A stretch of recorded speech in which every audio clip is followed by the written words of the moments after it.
Friends, Mrs. Rajvi, ladies and gentlemen, as a newly elected member of the European Parliament, I'm very proud to be with you today. I'm appalled that our governments are holding talks with the Iranian regime whilst remaining virtually silent on the fact that that same regime targets its opponents and has murdered them in such brutal ways. And our silence has sadly allowed the regime to commit more human rights abuses under the cover of these talks. I want to say very clearly that we should not be making our positions on human rights conditional on nuclear talks or on any other topic. Human rights are human rights, and there can be no exception.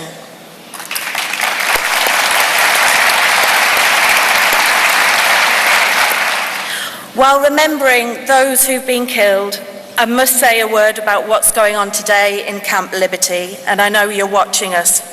It's totally unacceptable for the international community to abandon those within Camp Liberty. The treatment of the residents of Camp Liberty should be a benchmark for measuring the regime's behaviour and the Iraqi government's.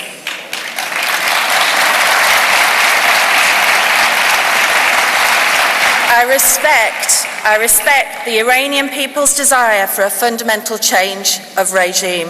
This regime will not reform itself as long as it's ruled by a constitution that gives absolute power to the so-called supreme clergy. And I'm very glad, therefore, to stand side by side with what is truly a democratic alternative, and a democratic alternative led by women.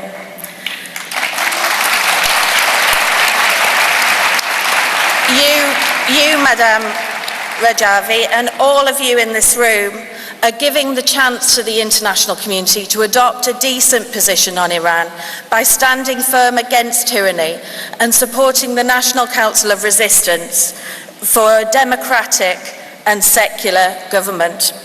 Now, I'd like to finish. My home region, the northeast of England, has a proud tradition of internationalism and support for the struggles for justice elsewhere in the world.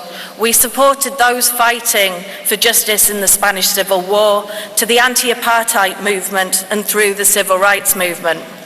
In fact, Newcastle upon Tyne in the northeast of England was the only city outside the USA in which Martin Luther King was recognised in his own lifetime.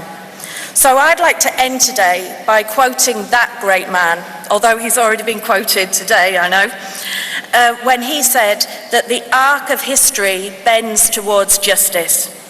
And I quote that by promising you that I'll do my very best efforts in the European Parliament, together with Julie and the other friends of a free Iran, to make that arc of history bend quicker for those massacred in 1988 and last year in the struggle for a free and democratic Iran.